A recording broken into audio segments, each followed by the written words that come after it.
जय श्री श्री श्री जगन्नाथ बलदेव सुभद्रा देवी की जय। जय श्री प्रभुपाद की जय। एवं विश्वनाथ परमहंस परपराजकाचार्य अष्टोत्तर सत्य श्री श्रीमती डिवाइन ग्रेस सभी चरणारविंद भक्तिवेदांत स्वामी श्री प्रभुपाद की जय। जगद्गुरु श्री प्रभुपाद की जय। अनंत कोटि वैष्णव वृंद की जय। नामाचार्य श्री हरिदास ठाकुर की जय। प्रेम से कहो श्री कृष्ण चैतन्य प्रभु नित्यानंद श्री अद्वैत गदाधर श्रीवासादि गौर भक्त वृंद की जय। श्री श्री गंगामय यमुनामयी की जय। श्रीमद भक्ति तुलसी महारानी की जय। सामवेद भक्त वृंद की जय। हरि नाम संकीर्तन की जय। हरे कृष्ण महामंत्र की जय। All glories to small devotees Hare Krishna. All glories to small devotees Hare Krishna. All glories to small devotees Hare Krishna. All glories to Sri Guru and Gauranga. All glories to Srila Prabhupada. Srila Prabhupada की जय। हरे कृष्ण प्रभु Srila Prabhupada की जय। Please accept my most respectful obeisances. All glories to Srila Prabhupada. ओम नमो भगवते वासुदेवाय। ओम नमो भगवते वासुदेवाय। ओम नमो भगवते वासुदेवाय। ओम नमो भगवते वासुदेवाय। ओम नमो भगवते वासुदेवाय। ओम नमो भगवते वासुदेवाय। ओम अज्ञानतिमिरन्धस्य ज्ञानाञ्जनशलाकया चक्षुरुन्मीलितं तस्मै श्रीगुरवे नमः। श्रीचैतन्यमनोभीष्टं स्थापितं येन भूतले स्वयं रूपकदा मह्यं ददाति स्वपदान्तिकं। नमो ओं विष्णुपदाय कृष्णप्रेष्ठाय भूतले श्रीमते भक्तिवेदान्त स्वामिनिति नामिने। नमस्ते सरस्वती देवी गौरवाणी प्रचारिणे निर्विशेष शून्यवादी पाश्चात्य देशतारिणे। नमो महावदन्याय कृष्णप्रेमप्रदायिते कृष्णाय कृष्ण चैतन्य नामने गौरत्वीसे नमो। नमो ब्राह्मणे गो ब्राह्मणहिताय च जगदिताय कृष्णाय गोविन्दाय नमो नमः। जय श्री कृष्ण चैतन्य प्रभु नित्यानंद श्री अद्वैत गदाधर श्रीवासादि गौरभक्तवृंद। हरे कृष्ण कृष्ण कृष्ण हरे हरे। हरे राम राम राम हरे हरे। हे कृष्ण करुणा सिंधु दीनबंधु जगत्पति गोपेश गोपिका कांत राधा कांत नमोस्तुते। तप्त कंचन गौरांगी राधे वृंदावनेश्वरी वृषभानुसुते देव प्रणमामि। हरि प्रिय वाञ्छकल्पतरुभ्यश्च कृपा सिन्धुभ्यः च पतितानां पावनेभ्यः वैष्णवेभ्यो नमो नमः। नारायणं नमस्कृत्यं नरं चैव नरोत्तमं देवीं सरस्वतीं व्यासं ततो जयमुदीरयेत्। मूकं करोतु वाचालं पङ्गुं लङ्घयते गिरिमित्कृपातमं वन्दे श्रीगुरुं जगत्तारिणं परमानन्दमाधवं। श्रीचैतन्य ईश्वरं वन्देऽहं श्रीगुरोः श्रीपदकमलं श्रीगुरुं वैष्णवांश्च श्रीरूपं सागरजातं सागररघुनाथान्वितं तं सजीवं साद्वैतं सावधूतं परिजनसहितं श्रीकृष्णचैतन्यदेवं। श्री श्री राधाकृष्णपदां सागररहितां श्रीविशाखान्वितांश्च। हरि ओम तत्सत। हरे कृष्ण प्रभु। हरे कृष्ण अदे पॉइंट सर మనము हरे कृष्ण प्रभु దండ प्रभुपाद जय। हरे कृष्ण माता जी। हरे कृष्ण।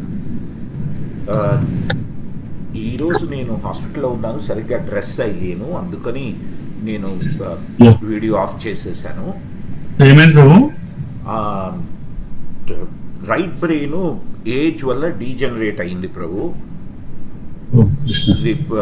ఆ డీజనరేషన్కి కొన్ని మెడిసిన్స్ ఇచ్చారు, ఇంకా కల్చర్కి పంపించారు.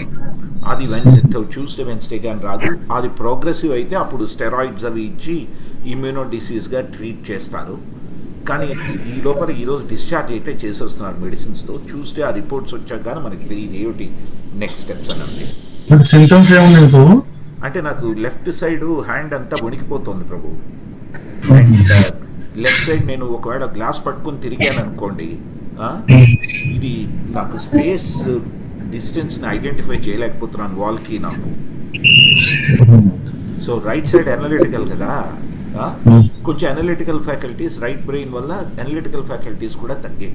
సో ఈ సిమ్టమ్స్ అన్నీ ఒక 4 రోజులుగా వస్తూ ఉంటే అనుమానం వచ్చి రావడం జరిగింది. వస్తే సరే ఇమీడియట్గా అడ్మిట్ అయ్యి ఈ టెస్ట్ అన్నీ చేశారు, ఎంఆర్ఐ పెట్ స్కాన్ అది ఇవి చేసి ఇప్పుడు కంక్లూషన్కి వచ్చారు దట్ ఆ మెచ్యూరిటీ ఏదో బ్లడ్ మెచ్యూరిటీ టెస్ట్ ఏదో చేయాలి.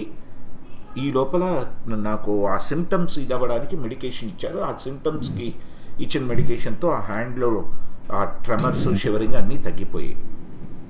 కాకపోతే పెట్ స్కాన్లో బ్రెయిన్లో కొంచెం డీజనరేటివ్ కనబడింది, కొంచెం ప్రోగ్రెసివ్ నేచర్ కనబడింది.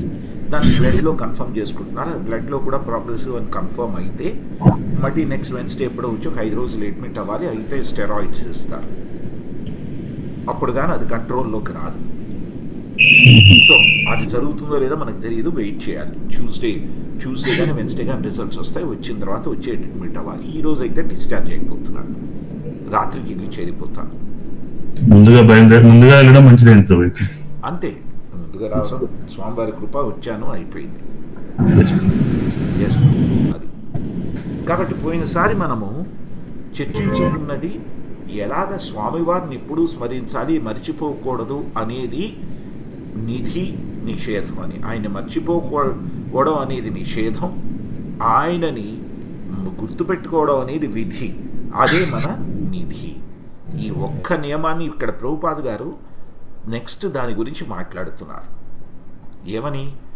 ఈ ఒక్క నియమాన్ని పాటిస్తే చాలు, మిగిలినవన్నీ ఉంటాయి. దానికి 11:5:2:3 నుండి ఒక విషయాన్ని ప్రస్తావిస్తున్నారు ప్రభుపాద్ గారు భాగవతం నుండి. అది చాలా ముఖ్యమైన విషయం మనకి, అది చర్చించుకుందాం.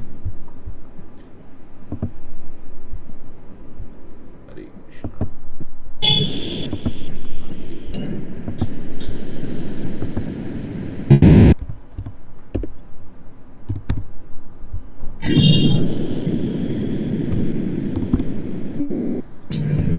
ఈరోజు ఫోకస్ అంతా చాలా వరకు ఈ శ్లోకం మీద మనకి చాలా ఇంపార్టెంట్గా ఫోకస్ చేయాలి ప్రభు.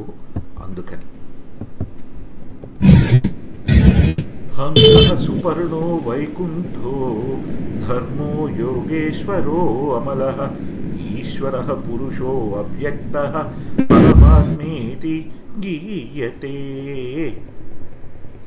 In Satyayuga the Lord is glorified by the names Hamsa, Suparna, Vaikuntha, Dharma, Yogeshwara, Amala, Ishvara, Purusha, Avyakta and Paramatma. ప్రభు ఇది తెలుగుందా?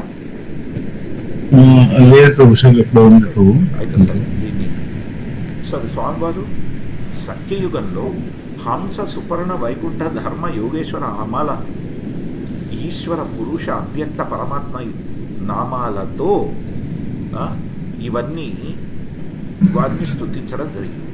ఇక్కడ చూశారంటే కలభాజన ముని విదేహరాజు నిమి చక్రవర్తి అడిగినటువంటి ప్రశ్నలకు సమాధానం చెబుతూ స్వామివారి యొక్క అనేక అవతారాల గురించి మాట్లాడుతూ సత్యయుగంలో స్వామివారు తెల్లగా ఉన్నారు. ఆయన ఎప్పుడూ కూడా చెట్టు బోధని లేదంటే నల్లదుప్పి చర్మాన్ని కట్టుకొని ఒక బ్రహ్మచారిగా ఉండేవారు అని చెప్తున్నారు. దీనికి భక్తిశ్రవణ సరస్వతి ఠాకూర్ ఏమని చెప్తున్నాడయ్యా అంటే,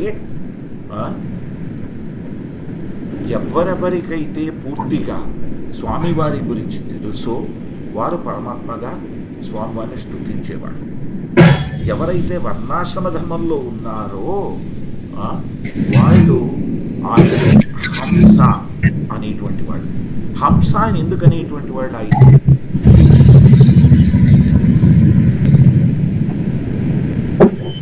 వర్ణాశ్రమాలలో మనం భౌతిక రుచి కొంత ఉంటుంది, అవునా కాదా? దీనికి అతీతుడైనటువంటి వారు కాబట్టి ఆయన హంస అనేవారు. అందుకనే భగవంతుడి భక్తులు ఎవరైతే పూర్తిగా ఆయన యొక్క భక్తి మార్గంలో ఉంటారో వాడిని పరమహంస అంటాం కదా. కారణం అది. ఎవరైతే భౌతికంగానే స్వామివారిని చూడగలుగుతారో ఆయనని సుపర్ణ అన్నారు. పర్ణములు అంటే రెక్కలు. ఎందుకంటే వారు ఈ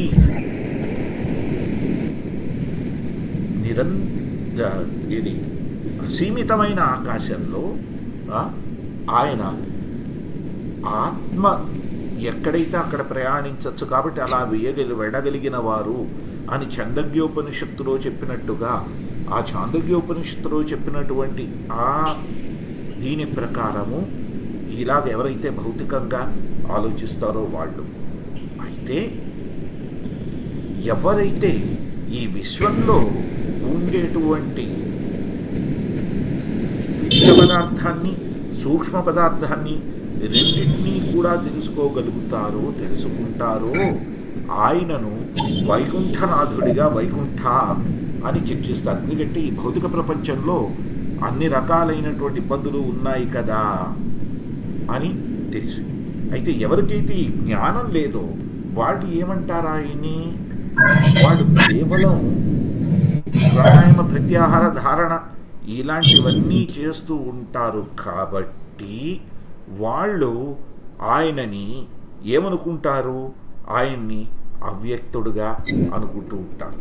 అయితే ఎవరికైతే మనస్సులు పూర్తిగా భౌతికంగానే ఉంటాయో, ఎవరైతే కేవలం ఒక ఏమనాలంటే దీన్ని ఎటువంటి వారంటే రజతమో గుణాలలో ఇరుక్కుపోయి పూర్తిగా వాళ్ళకి భగవంతుడి గురించి తెలియని వాళ్ళు ఆయన ఏమంటారు? ఈ రజతమో గుణాల్లో ఇరుక్కుపోయి మేము పూర్తిగా మాలో మలం చెడిపోయింది కనుక ఆయన అమలుడు, ఆయనకి ఎటువంటి మలం అంటదో అని అలా చూస్తారు. అదే ఈ ప్రాణాయామ ప్రత్యాహార ధారణ చేసేటువంటి వాళ్ళు ఆయన అవ్యక్తుడని చూసి యోగేశ్వరుడుగా మాత్రమే ఆయన గుర్తిస్తారు, యోగాలకు ఈశ్వరుడుగా ఆయన గుర్తిస్తారు. అయితే ఎవరికైతే ఎటువంటి శక్తి సామర్థ్యాలు లేవో వాళ్ళు ఆయన్ని ఈశ్వరుడు అంటారు.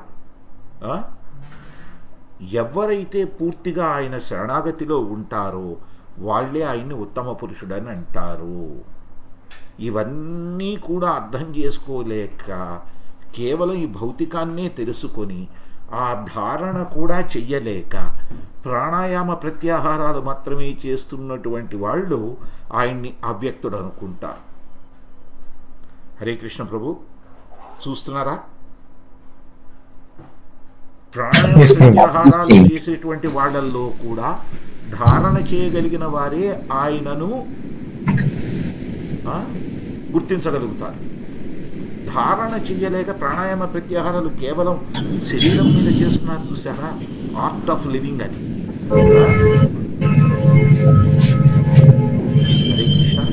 హరే కృష్ణ.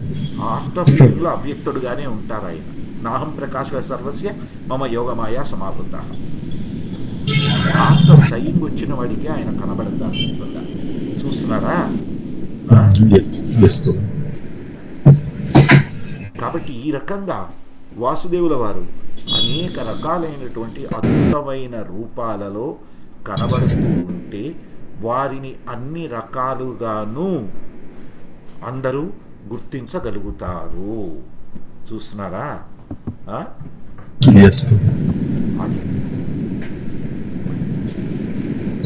అదే త్రేతాయుగంలో ఎలాగా? త్రేతాయాం రక్తవర్ణోసౌ చతుర్బాహుస్త్రిమేఖలః హిరణ్యకేశస్త్రయాత్మా శృవాది ఉపలక్షణః. త్రేతాయుగంలో వారు ఎలా ఉన్నారయ్యా? ఎర్రటి ఛాయలో ఉన్నారు. వారికి 4 చేతులు ఉన్నాయి, వారికి బంగారు కేశాలు ఉన్నాయి. వారు నడుము చుట్టూ 3 బంధనాలు కట్టుకున్నారు. ఆ 3 బంధనాలలో ఒక్కొక్కటి ఒక్కొక్క వేదం, త్రివేది ఆయన. ఆయన పూర్తి ఇటువంటి యజ్ఞయాగాదులు చేయాలి అనేటువంటి పూర్తి పరిజ్ఞానాన్ని కలిగి ఉండి ఋక్సామ యజుర్వేదాలలో చెప్పబడినట్టుగా యజ్ఞయాగాదులు జరిపించేటువంటి వారు. అందుకని వారి చేతిలో కమండలము, కాకశుక్కము, ఇవన్నీ తీసుకొని ఇవన్నీ చేతుల్లో పట్టుకొని యజ్ఞం చేయడానికి కదిలేవాడుగా. ఆయన చేతిలో ఒక ఛత్రం కూడా ఉంది. ఛత్రము, శుక్కము, మన కమండలం. చూసారా? ఇవన్నీ పట్టుకొని కదిలేవాడు. కాబట్టి ఇక్కడ చూసారంటే ఈ శృక్కం ఏమిటి? శృక్కము అనేటువంటిది యజ్ఞయాగాదులలో మన నీటిని వేసేది. అది పొడుగు ఎంతట? స్వామివారి చెయ్యి ఎంత పొడుగుందో అంత పొడుగు ఉంటుంది. అది వైకంఠక. ఆ చేసేటువంటి చెక్క పేరు వైకంఠక. అంటే ఎటువంటి కంటకాలు లేనటువంటిది. ఆ శృక్కు ఎలా ఉంటుంది? ఒక చిన్న పొడుగు కట్టె ఉంటుంది, దాని చివరన ఒక కళ ఉంటుంది, దాన్ని నీటిలో ఉంచి తీసి నెయ్యి తీయవచ్చును. చూసారంటే అరచేతి మందంలో ఉంటుంది. ఇకపోతే శృవం ఉంది. శృవం ఏమిటి? అది ఖదీరా అనేటువంటి చెక్క నుండి చేయబడింది. ఈ శృవం శృక్కు కంటే చిన్నది ఉంటుంది. శృక్కులో నీతిని వేయడానికి ఈ శృవాన్ని వాడతాం. ఒక్కొక్కసారి ఎవరైనా ఆ శృక్కుతో వెయ్యలేని పరిస్థితుల్లో ఉంటే శృవంతో కూడా వెయ్యనిస్తారు నీటిని. శృవం ఎలా ఉంటుందయ్యా అంటే దాని తల చాలా చిన్నగా ఉంటుంది. ఇది చిన్న స్పూన్ లెక్కన ఉంటుంది, కానీ పొడుగు మాత్రం ఇందాక చెప్పినట్టుగా శృక్కు ఎలాగైతే పొడుగ్గా ఉంటుందో దాంట్లో ఆ దాదాపు 3లో 2 వంతులు పొడుగు ఉంటుంది. కూడా త్రేతాయుగంలో పట్టుకొని దాంతోపాటు కమదలాన్ని ఒక ఛత్రాన్ని పట్టుకొని ఆ యుగధర్మానుసారంగా స్వామివారు చక్కగా యజ్ఞయాగాదులు చేసేటువంటి వారు త్రేతాయుగంలో. హరే కృష్ణ ప్రభు. హరే కృష్ణ మాతాజీ. ఇది క్లియర్ వచ్చిందా? వచ్చింది ప్రభు. అది దానికి రీజన్ ఏమైనా ఉందా ప్రభు? ఎక్కడైనా ఎందుకు అలా అంత సైజులో ఉంటుంది అనేది? తక్కువ ప్రభు, మీరు యజ్ఞగుండం చూసారంటే ఏదో చాలా పెద్దది కదా. ఓకే. ఇప్పుడంటే మనం కట్టడానికి కష్టం అయిపోయి చిన్న చిన్నవిగా చేస్తున్నాం, కానీ అప్పట్లో యజ్ఞగుండాలు పెద్దవి కదా. రైట్? యజ్ఞగుండం పెద్దదైనప్పుడు మీకు దాన్ని చేరాలంటే పొడుగ్గా కావాలి కదండి.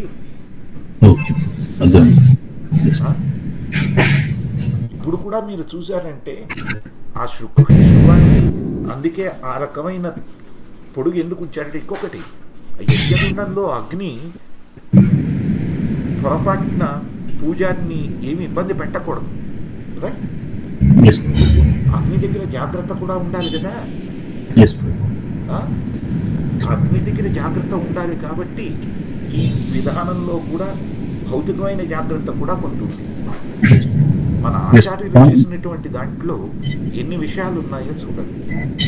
అనిష్టతో పోకుండా ఉండడానికి, కాన్సన్ట్రేటెడ్ గా చేయడానికి, ఇబ్బంది లేకుండా భౌతిక కారణాలు ఏమో భయపడాల్సిన అవసరం లేదు. అందుకనే స్వామివారి చేతి ప్రమాణాన్ని పెట్టుకున్నారు.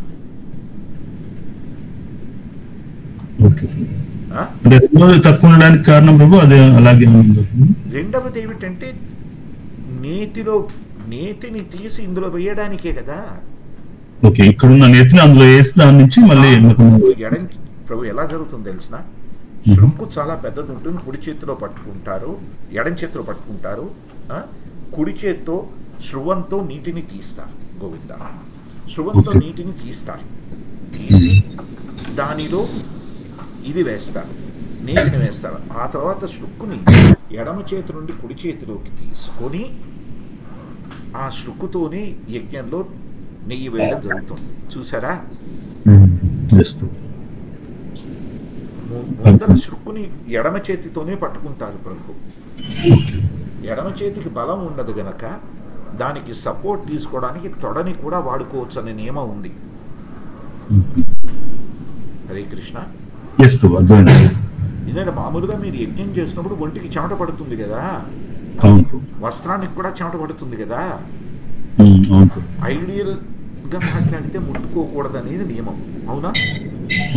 కానీ యజ్ఞయాగాదుల్లో ఏమిటంటే ఆ శృక్కు చాలా భారంగా ఉంటుంది.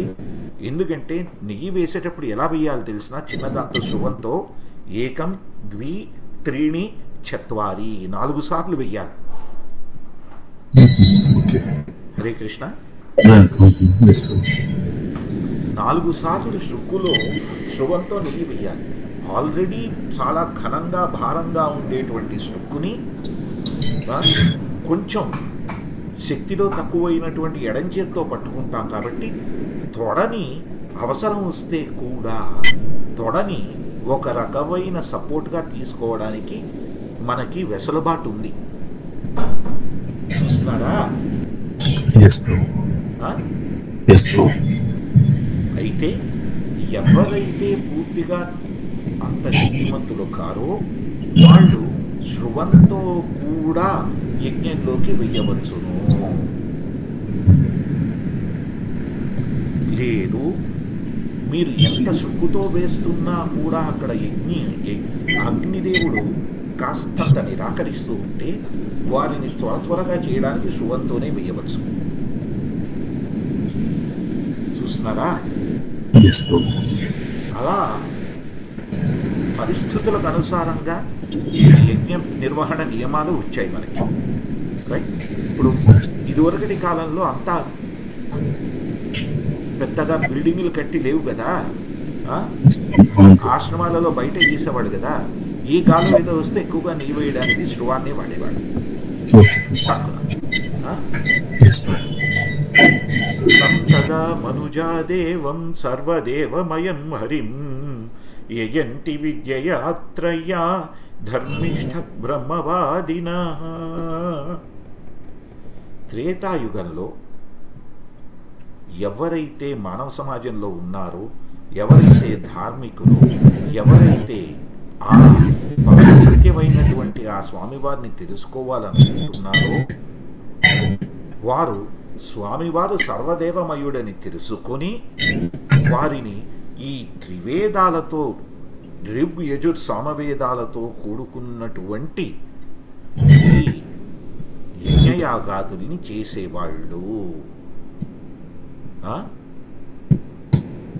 కాబట్టి త్రేతాయుగంలో ఉన్నవాళ్ళు ధర్మిష్ఠ, ధర్మ నిరతి కలిగిన వాళ్ళు, బ్రహ్మవాదిన, ఎవరైతే స్వామివారి గురించే చర్చించేవాళ్ళు, ఆయన విషయాల గురించి చర్చలు జరిపేవాళ్ళు. సత్యయుగంలో అందరూ కూడా పరిపక్వత చెంది ఉండేవాళ్ళు. త్రేతాయుగంలో ఎవరికైతే ధర్మనిరతి ఉందో వాళ్ళు చూస్తున్నారా?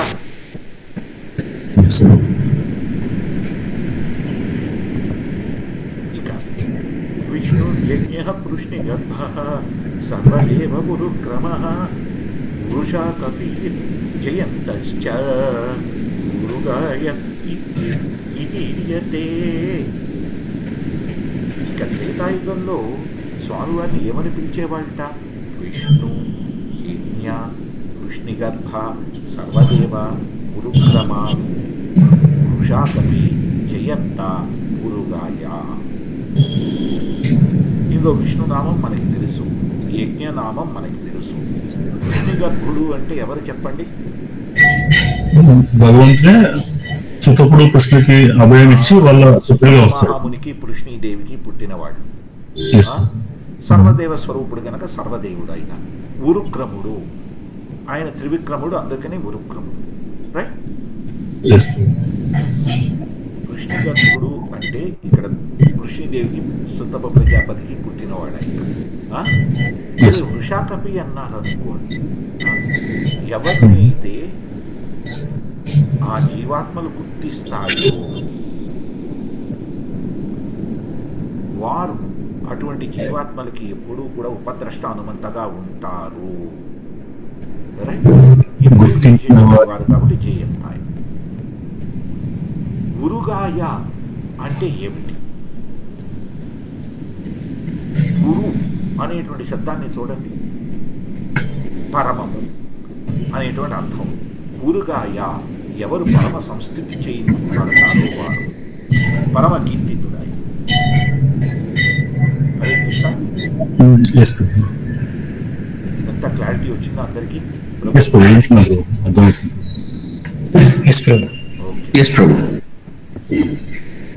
ఇక ద్వాపరే భగవాన్ శ్యామః పీతవాసనీయ నిజాయుధః శ్రీవత్సాదిభిర్ అంకైశ్చ లక్షణైరూపలక్షితః.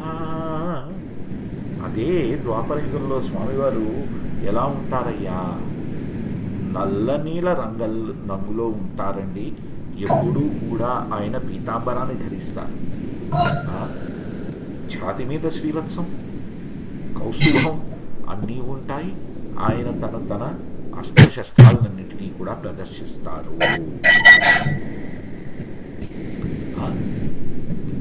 సరే, చక్రం కానీ, గద కానీ, పద్మం కానీ, శంఖం కానీ ఇవన్నీ కూడా కనబడతాయి.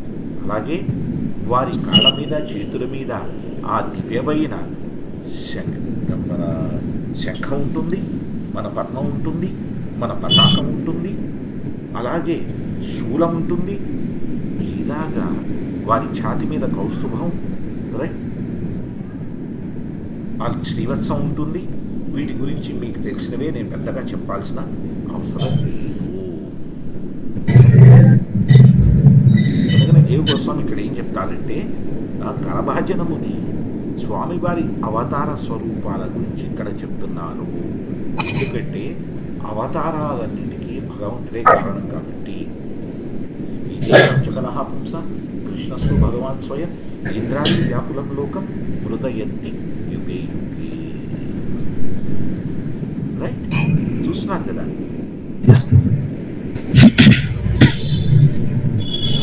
ఇంకా చూశారంటే తదా పురుషం మత్య మహారాజోపలక్షణం యజంతి వేదతంత్రాభ్యాం పరం జిజ్ఞాసో నృపా.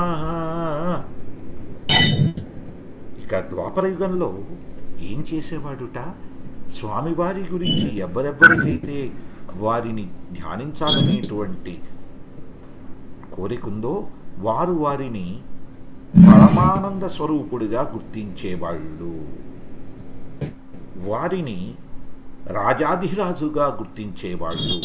కాబట్టి వేదమంత్రాలతో, తంత్రాలతో కూడా, మంత్రతంత్రాలతో రెండిటితోనూ స్వామివారిని పూజించేవాళ్ళు. ఇక్కడ చూశారంటే హస్తినాపురాన్ని స్వామివారు వదిలేటప్పుడు అర్జునుడు ఏం చేశాడు, ఛత్రాన్ని పట్టుకున్నాడు. ఉద్ధవుడు సాత్వికి ఏం చేశారు, ఒకరు చామరం, ఇంకొకరు మయూర పంఖం. కాబట్టి అక్కడ ఆయన్ని రాజాధిరాజుగా అర్చించేటువంటి పరిస్థితి ఏర్పడింది. చూస్తున్నారా? హరే కృష్ణ. యజ్ఞంలో ఏం జరిగింది, వారి కూర్చోబెట్టి పాదపూజ చేశారు, అవునా? ప్రథమ పూజ చేశారు. కాబట్టి ద్వాపర యుగంలో ఈ రాజోపలక్షణం అంటే సత్య, త్రేత, ద్వాపర, కలి ఇలాగా ఒక్కొక్క చోట ఒక్కొక్కటి తగ్గుతూ వచ్చింది.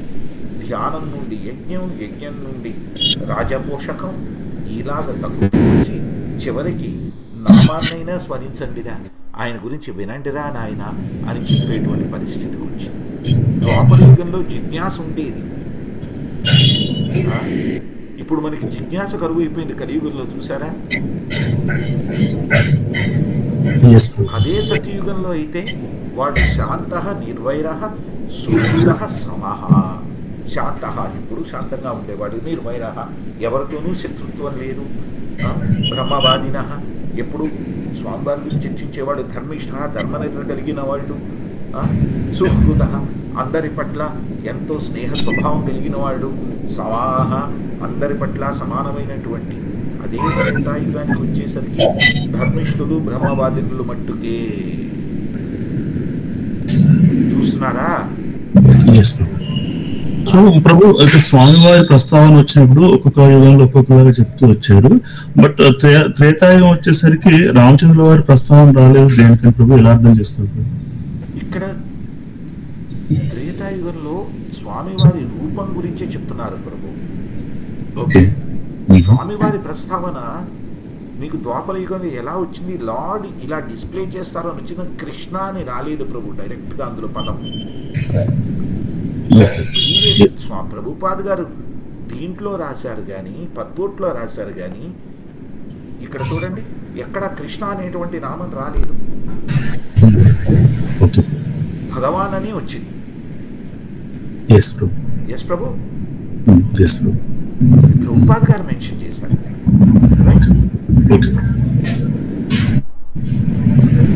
ద్వాపర యుగంలో ఏముంది అంటే కేవలం జిజ్ఞాస ఉంది. చూస్తున్నారా? త్రేతాయుగంలో ధర్మనిష్ట ఉంది, బ్రహ్మవాదం ఉంది. సత్యంలో బ్రహ్మవాదం ధర్మనిష్టంతో పాటు శాంత నిర్వైర సుహృద సమాహ ఇవన్నీ గుణాలు ఉన్నాయి జిజ్ఞాసతో కూడి. సత్యయుగంలో మిగిలినవి లేవా అంటే ఉన్నాయి, అవన్నీ కొంచెం తక్కువ మాధ్యమంలో ఉన్నాయి, ఎందుకంటే మిగిలినవన్నీ ఎక్కువలో ఉన్నాయి కాబట్టి. ద్వాపరానికి వచ్చేసరికి ఆ ముందరి 4 లేవు, ధర్మిష్ట బ్రహ్మవాదమే ఉన్నాయి. అదే త్రేతాకు వచ్చేసరికి ద్వాపరకు వచ్చేసరికి త్రేతాకు వచ్చేసరికి ధర్మిష్ట బ్రహ్మవాదం ఉన్నాయి. ద్వాపరానికి వచ్చేసరికి జిజ్ఞాస మట్టుకే ఉంది. చూస్తున్నారు కదా. లేదంటే ఏమిటి, అది లేని వాళ్ళు ఎవరు? మత్యా అంటే బ్రతుకున్నా చచ్చిన వాళ్ళతో సమానం. ద్వాపరం అందుకని సత్యత్రేతాల కంటే హీనమైనది, అంతకంటే హీనమైనది కలియుగం. ద్వాపరయుగంలో జిజ్ఞాసకి ఎగ్జాంపుల్ ఎవరైనా చెప్తారా? జిజ్ఞాసకి ఎగ్జాంపుల్ మీరు చూశారనుకోండి, ఇప్పుడు గోపికల ప్రవర్తన అంతా జిజ్ఞాసే కదా. బట్టి దొంగలిస్తాడా లేదా అని చూడటం జిజ్ఞాస కాదుటండి. శుద్ధ భక్తి అయినా జిజ్ఞాస కాదా? రాగాంగ భక్తిలో కూడా మళ్ళీ జిజ్ఞాస అర్థం చేసుకోవాలి. ఇప్పుడు మీరు చూసారా, ఇప్పుడు ఒక కంసుడు సంపచ్చు కదా అనేటువంటి ప్రయత్నంలో కూడా జిజ్ఞాస ఉంది కదా.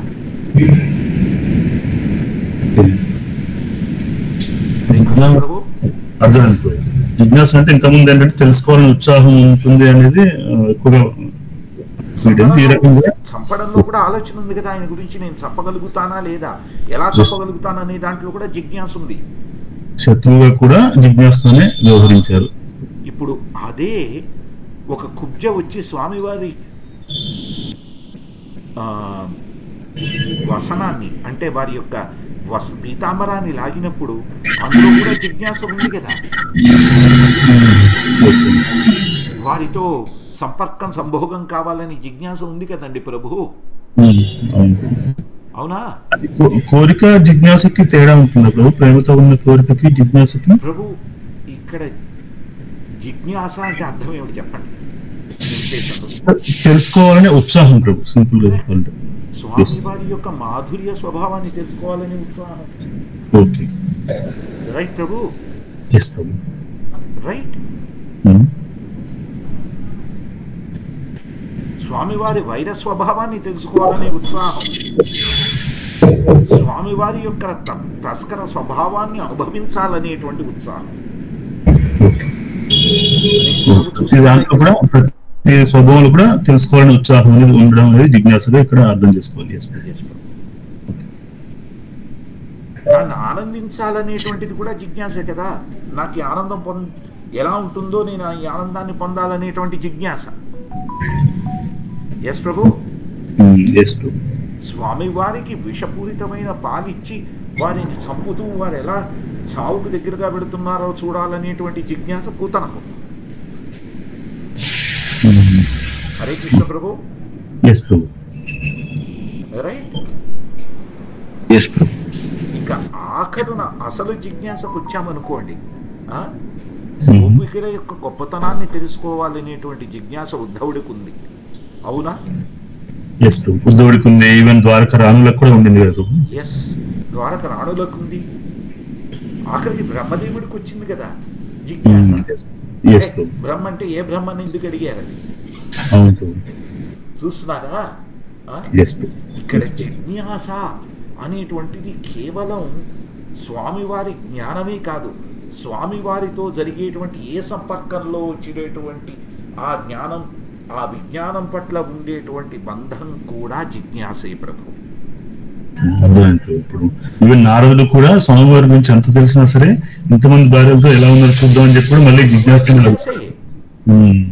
నేను అది ముందర చెప్పకుండా ఇవన్నీ ఎందుకు చెప్పానంటే దీనిని జిజ్ఞాసగా గుర్తించడం మనకి ముఖ్యం.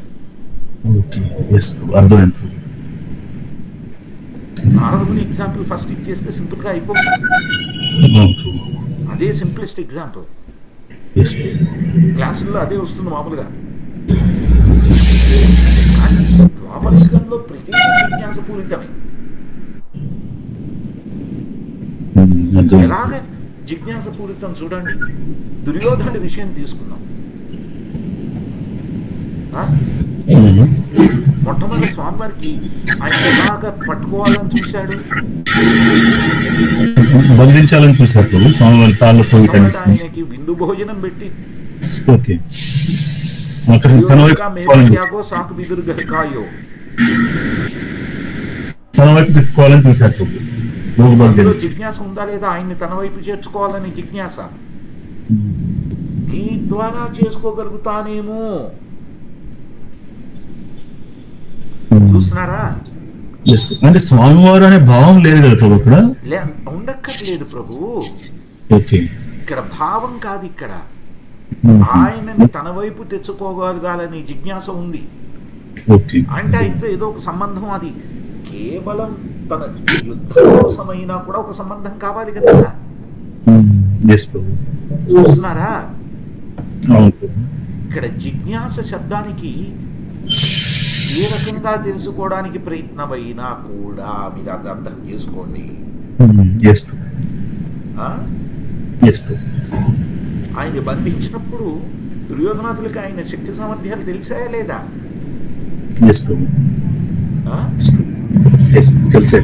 తనకంటే శక్తిహీనుడు అని నిరూపించాలనేటువంటి జిజ్ఞాస నుండి సర్వశక్తిమంతుడు అనేటువంటి విషయాన్ని తెలుసుకున్నారు వాళ్ళు. చూస్తున్నారా ప్రభు? మాతాకి తేడా చూస్తున్నారా? జిజ్ఞాస అంటే ఒక రకమైన కుతూహలం, అవునా? దుర్యోధనుడి కుతూహలం ఏమిటి? ముందర విందు పెట్టి స్వామివారిని తన వైపు తిప్పుకోవాలని, అవునా? అది జరగకపోతే బంధించి ఆయన్ని వశంలో చేసుకోవాలి. రెండింటిలోనూ నిర్వీర్యుడయ్యాడు గనక ఆయన ఎవరో ఏమిటో తెలుసుకున్నాడు కదా, కానీ పూర్తిగా తెలుసుకోలేకపోయాడు. ఇంత చేసిన వాడు చివరికి సిగ్గు లేకుండా వెళ్ళి స్వామివారిని ఇది సహాయం అడగడానికి వెళ్ళాడా లేదా? వెళ్ళినప్పుడు అందుకనే స్వామివారు ఏం చేశారు, నీకు నేను అక్కర్లేదురా అని నారాయణీ సేనని చేశారు. చూస్తున్నారా? కాబట్టి ఇక్కడ మీరు చూశారంటే సత్యత్రేతా ద్వాపరాలలోనే ఇంత కష్టమైతే 4, 2, 1 చూడండి, సగం సగం సగం, అవునా? శాంతి, నిర్వైరము, సుహృదము, సమాహము మన సతయుగంలో ఉంటే అది 2కు వచ్చింది. ఏది? ధర్మిష్టము, బ్రహ్మవాదినము. అది ద్వాపరానికి వచ్చేసరికి 1 అయింది జిజ్ఞాస. అది కూడా నశించింది కలియుగంలో. శూన్యం.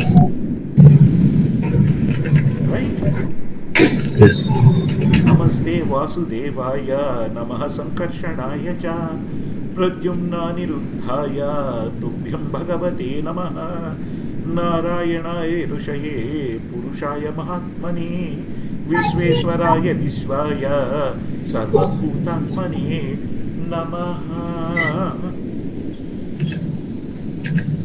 కాబట్టి ఆ స్వామివారికి నమస్కారాలు ఎలా చేయాలయ్యా? ఓ పరమపురుష వాసుదేవా, నీ సంకర్షణ ప్రద్యుమ్న అనిరుద్ధ రూపాలకు ఓ పరమపురుష అనేక రకాలైనటువంటి నమస్సుమాంజలు. ఓ నారాయణ ఋషి, ఓ సృష్టికర్త, ఓ సర్వోత్తమ, ఓ విశ్వాకార, విశ్వరూప, విశ్వకారణ, ఓ పరమాత్మ, ఓ సర్వసృష్టికర్త, నీకేనయ్యా మా యొక్క శరణాగతి, మా యొక్క నమస్మాన్యలు.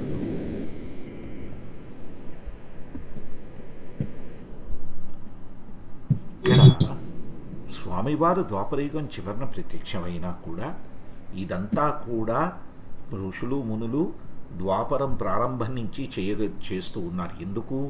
త్రేత అయిన తర్వాత ద్వాపరం రాగానే వాళ్ళకి జిజ్ఞాసే మూలం కదా. అందుకని అనేక రూపస్వరూపాలలో వారిని కొలుస్తూ ఉన్నారు ఈ నామాలతో, అవతార నామాలతో. హరే కృష్ణ ప్రభు. హరే కృష్ణ మాతాజీ.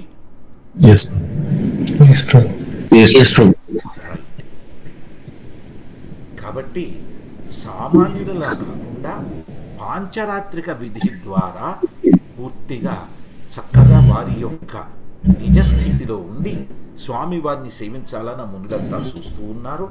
కాబట్టి స్వామివారు ఎప్పుడు ప్రకటమైనా కూడా తన చతుర్వ్యూహ స్వరూపంతో అంతా ప్రకటమై అన్నీ చేస్తారు. దీని గురించి మళ్ళీ చర్చించుకుందాం. ఇక్కడ ముఖ్యంగా చెప్పదలుచుకున్న విషయం ఏమిటయ్యా అంటే, ద్వాపరంలో స్వామివారి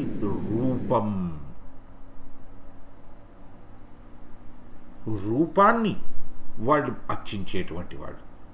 అదే మనకి కలియుగంలోకి వచ్చేసరికి శ్రవణం కీర్తనం విష్ణు.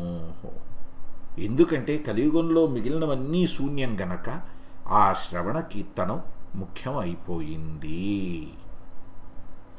అప్పుడు మనకి జిజ్ఞాస వస్తుంది.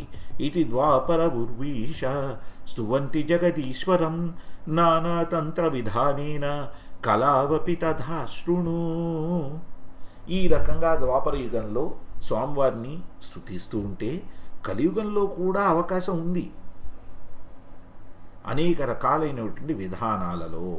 అది ఎలాగయ్యా అంటే అది వినండి. కలవపి, కలిలో కూడా. రైట్?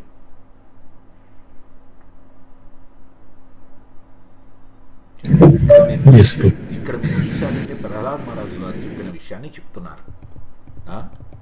ఇదం నృత్రియ గృషిదేవ జశాశ్వతారైర్ లోకాన్ విభావయసి హంసి జగత్ప్రతీపన్ ధర్మం మహాపురుషపాసి యుగానువృత్త ఛన్నః కలౌ యదభవ స్త్రీయుగో అధసత్వం.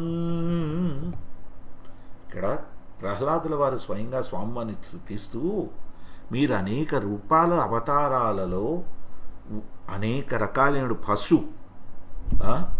దేవత, మత్స్య, కూర్మ, వరాహ ఇటువంటి అనేక రూపాలలో మీరు ఉండి ఈ లోకాలను పోషిస్తూ ధర్మాన్ని రక్షిస్తూ ఆ ధర్మాన్ని నాశనం చేస్తున్నారు.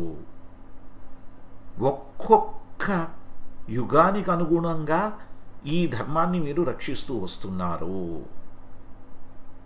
అయితే కలియుగంలో మీరు భగవంతుడని చెప్పుకోరు సుమా, కాబట్టి మిమ్మల్ని త్రియుగ అని పిలుస్తున్నారు. హరే కృష్ణ. ప్రహ్లాద వారు ఏ యుగంలో ఉన్నారు చూడండి.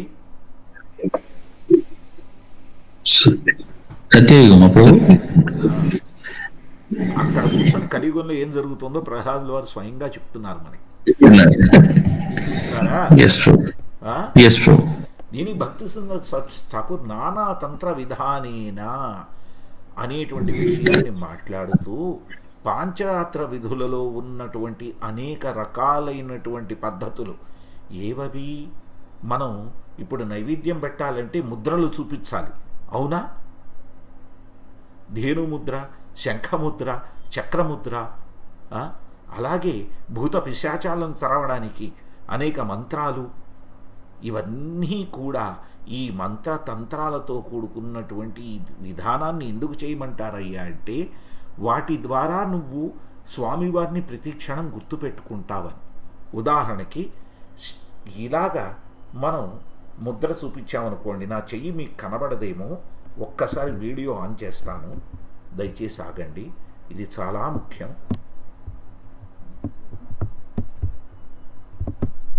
నాది రెండో చెయ్యి లేదు, స్వామివారిని నా చెయ్యి కనబడుతుందా ప్రభు? హరే కృష్ణ. మీరు స్వామివారిని సన్నిదేహి అంటే ఇలా ఆహ్వానించాలి, చెయ్యి చూపించి, రెండు చేతులు, రెండో చేతికి ఏదో పెట్టారు, ఎక్కిస్తున్నారు, అందుకని నేను రెండో చేయి పెట్టట్లేను, అందుకని ఇలా చూపిస్తున్నాను. రెండు చేతులు పెట్టి సన్నిదేహి అంటే స్వామివారి దగ్గరకు రండి, సన్నిరుద్ధస్య అంటే ఇలా పెట్టి దయచేసి నాకు ఎదురుకండి రైట్. అలాగే మీరు చూశారంటే ఇలా రెండు చేతులు కలిపి ఇలా శంఖముద్ర పెట్టాలి, ఇలా రెండు చేతులు కలిపి చక్రముద్ర పెట్టాలి. ఈ ముద్రలన్నీ ఎందుకు పెడతాము? ఆ పళ్ళాల మీద, అనేక పదార్థాల మీద వాటిని శుద్ధి చెయ్యడానికి. హరే కృష్ణ.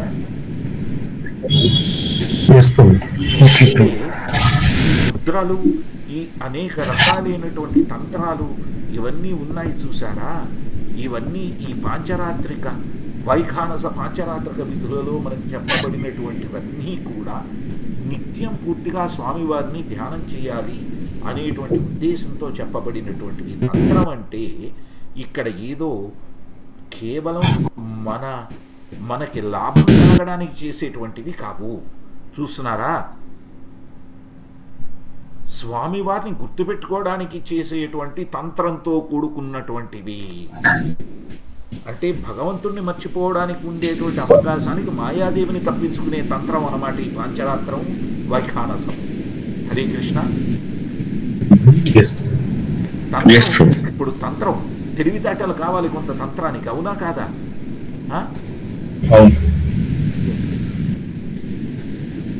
నారదముని లాంటి మహాభక్తుడు మనకివి నారద పాంచరాత్రం నేర్పించడం చూసారా?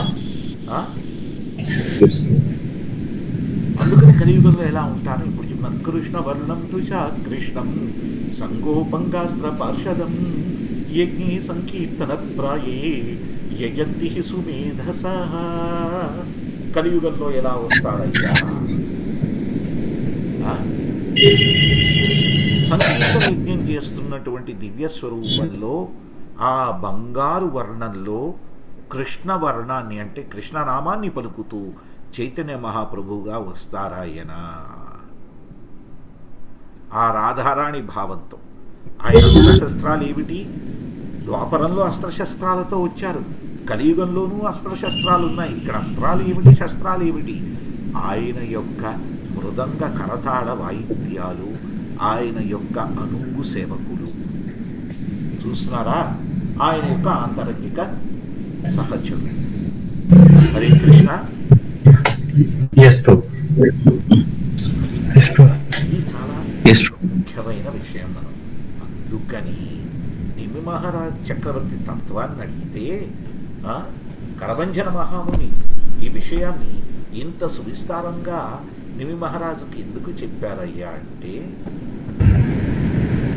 చమనముని చెప్పినటువంటి విషయం మీద సువిస్తారంగా చెప్పారు కరభంజన మహాముని. ఇక్కడ చమన మహాముని ఏం చెప్పారనేది చర్చించబడుతోంది మనకి ఈ భక్తి రసామృత సింధులో. ఏమని? బ్రాహ్మణ క్షత్రియ వైశ్య శూద్ర వర్ణాలు కూడా దేవదేవుడిని విరాట స్వరూపంలో వివిధ అంగాలతో కూడి ఆయనను స్మరిస్తారు, సేవ చేస్తారు. ఎందుకంటే ఆ అంగాల నుండి ప్రత్యక్షమయ్యారు కాబట్టి. శిరస్సు నుండి బ్రాహ్మణులు, చేతుల నుండి క్షత్రియులు, తొడ నుండి వైశ్యులు, పాదాల నుండి శూద్రులు.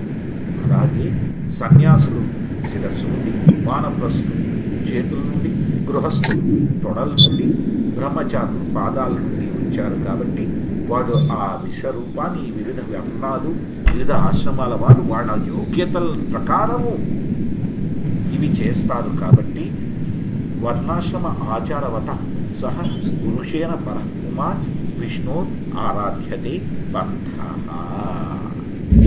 ఈ వర్ణాశ్రమ ధర్మాన్ని ఆచరించేటువంటి వాళ్ళు స్వామివారిని శరణాగతి పొంది వారిని చేస్తారయ్యా. వాళ్ళ గుణకర్మల ప్రకారము చాతుర్వర్ణం యా సృష్టం గుణకర్మ విభాగశ. ఇది స్వామివారు మనకు చెప్పారు, మనకు తెలిసిందని. కాబట్టి ఏకైక లక్ష్యం ఏ యుగమైనా కూడా, ఏ పద్ధతి అయినా కూడా ఉన్నటువంటి ఏకైక లక్ష్యం స్వామివారు మాత్రమే. రైట్? అందుకనే భగవద్గీతలో స్వామివారు సర్వధర్మాన్ పరిత్యజ్య మామేకం శరణం వ్రజ అహం త్వాం సర్వపాపేభ్యో మోక్షయిష్యామి మా శుచః అని చెప్పడం జరిగింది. చూసారా? దానికి కారణం ఏమిటయ్యా? 4 యుగాల ప్రమాణాలను తీసుకొని 3 వేదాల ప్రమాణాలను తీసుకొని అన్నిటి ద్వారా మనం ఈరోజు అర్థం చేసుకోవడానికి ప్రయత్నం చేశాం. ఇది అందరికీ అర్థమైందని అనే స్వామివారిని అర్థం కావాలని అర్థమై ఉంటుందని స్వామివారిని ప్రార్థిస్తూ ఈరోజు అధ్యయనాన్ని ఇక్కడ ఆపుతున్నాను. ఏమైనా ప్రశ్నలు ఉంటే తప్పకుండా అడగండి. థ్యాంక్ యూ వెరీ మచ్ ప్రభు. హరే కృష్ణ. హరే కృష్ణ. అయితే ఈరోజు ఎవరికి ఏ ప్రశ్నలు లేకపోతే ఇక్కడ ఆపుదాము. శ్రీ కృష్ణసామృత సింధుకి జయ. గురు ఇస్కాన్ సంస్థాపకాచార్య అభయ చరణారవింద భక్తి వేదాంత స్వామి శ్రీల ప్రభుపాదికి జయ. గౌర Sitanath ప్రేమానంది. Hari Hari Hari Krishna. Hari Thank you so much, Prabhu.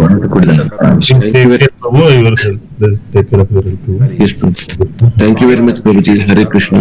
ఆలోచించాల్సింది ఏం లేదు ప్రభు. హరే కృష్ణ. ప్రభుజీ మీకు తొందరగా క్లియర్ అవ్వాలని చెప్పి ప్రార్థిస్తున్నాను ప్రభుజీ. హరే ఏమి కృష్ణ. ప్రార్థన చేయొద్దు ప్రభు. ఏది జరగాలో ఆయనకి తెలుసు. నా రిక్వెస్ట్ ఒకటి అసలు ఏం ప్రార్థించక్కర్లేదు. ఏది జరగాలో ఆయనకి పూర్తిగా తెలుసు. సర్వవ్యాపి ఆయన. ఇప్పుడు లాజికల్ గా చూడండి, మీరు లాజికల్ గా నిజంగా ఈరోజు ఈ క్లాస్ జరగాలని లేకపోతే ఆయన అవకాశం ఇచ్చేవాళ్ళ? జరిగింది చూడండి. ఇప్పుడు మధ్యాహ్నం క్లాస్ జరుగుతుందా అంటే దానికి నా డిశ్చార్జ్ డిపెండెన్సీ ఉంది, రైట్? సో దానివల్ల జరగచ్చు, జరగకపోవచ్చు. కానీ ఉదయం క్లాస్ చూడండి ఎంత నిక్కచ్చిగా జరుగుతుందో, మధ్యాహ్నం జరిగినా జరగకపోయినా. ఇక్కడ స్వామివారి ప్రమేయం లేకుండా ఏది జరగదు. ఇది మనం గుర్తుపెట్టుకుంటే చాలు ప్రభు. ఆయన ఏమీ అడగక్కర్లేదు ప్రభు. ఆయనకి అన్నీ ఏమి ఇవ్వాలో తెలుసు. సర్వజ్ఞుడు. మరి మీ ప్రార్థన చేస్తా అన్నారు, అది మంచి హృదయం. దాన్ని కావాలి కానీ అడగక్కర్లేదు. ఇది గుర్తుపెట్టుకోండి. ఓకే. హరే కృష్ణ. హరే కృష్ణ. శిల ప్రభుపాదికి జై. జై.